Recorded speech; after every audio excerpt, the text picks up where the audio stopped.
এইবাৰ ককলাবাৰী সমষ্টিত আমাৰ যিটো বাই ইলেকশ্যন হ'বলৈ গৈ আছে অহা 8 তাৰিখ জুনত, এইটো আমাৰ বিপক্ষৰ কাৰণে খুব লক্ষণটো ভাল আমি দেখিবলৈ পাইছোঁ।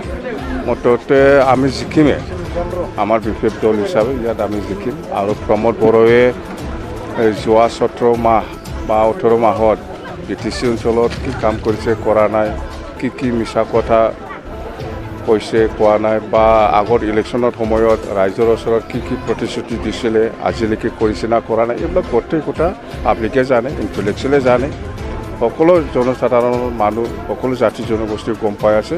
প্ৰমোদ যে এই BTCত কোনো উন্নয়নৰ কাম কৰাৰ কোনো ধান্দা নাই, তাৰ মানে অবজেক্টিভ নাই তাৰ। ইয়াৰ মেইন উদ্দেশ্যটো হ'ল এই BTCৰ পইচা অহাটো কেনেকৈ ওলাই পেলাই খাব পাৰে, তাৰ কাৰণেহে সি মাথা মাৰি আছে। এই 17 মাহত BTCত কোনো প্লেনিং নাই, কি কৰিব লাগে, ক'ত কি কৰিব লাগে নালাগে, এইবিলাক কোনো প্লেনিং নাই প্ৰমোদ বড়োৰ। মুঠতে যিমান পইচা আহিছে এইটোকে কেনেকৈ মিছা স্কিম দি পেলাই, মিছা ছাপ্লাই দি পেলাই কেনেকৈ খাব লাগে, ইয়াৰ কাৰণেহে সি মাথা মাৰি থাকে। আজি আমি এই ককলাবাৰী সমষ্টিৰ কিছুমান গাঁৱত মই সোমাইছোঁ, দেখিবলৈ পাইছে গোটেই কমপ্লেইন, একো কৰা নাই। ঘৰে ঘৰে চাকৰি দিয়াৰ কথা, চাকৰি দিয়াৰ কথাটো বাদে দে, চাকৰি দিয়াৰ যিটো ক্ষমতা সেইটোও মানে দিছপুৰত পঠাই দিলে। গোটেই অকল 16টা ডিপাৰ্টমেণ্ট নহয়, এতিয়া 40টা ডিপাৰ্টমেণ্টই গোটেই DCয়ে চালি জাৰি কৰি, তাৰমানে দিছপুৰত দিলে। BTCত ক্ষমতা আৰু একো নাই, তো সি কেনেকৈ কাম কৰিব বিচাৰি আছে। BTC চুক্তিত যিখিনি কনষ্টিটিউচনেলি আমাৰ অধিকাৰ আছিলে কাম কৰাৰ, কিছুমান চাকৰি দিয়াৰ ক্ষেত্ৰতে হওক, যিকোনো কাম কাজৰ ক্ষেত্ৰত, এইখিনি পাৱাৰ ফাংচনটো প্ৰমোদ বড়োৱে আজি চেছ কৰি দিলে। আৰু বড়ো জাতিটো ধ্বংসই কৰিছে সি।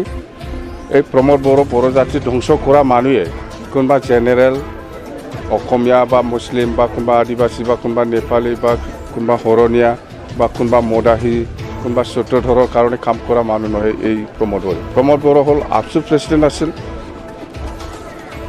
আপচু all Bodo students union, Bodo জাতীয় ছাত্ৰ সংগঠন।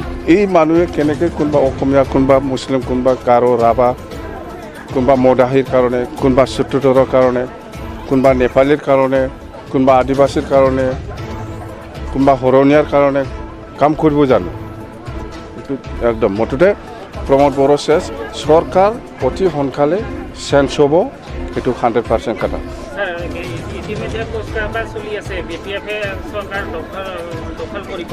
চৰকাৰ মিডিয়াত যিখিনি ওলাই আছে, প্ৰিণ্ট মিডিয়া হওক, ইলেক্ট্ৰনিক মিডিয়া হওক, যিখিনি ওলাই আছে সেইটো কাৰেক্ট মানে নিউজটো ওলাই আছে।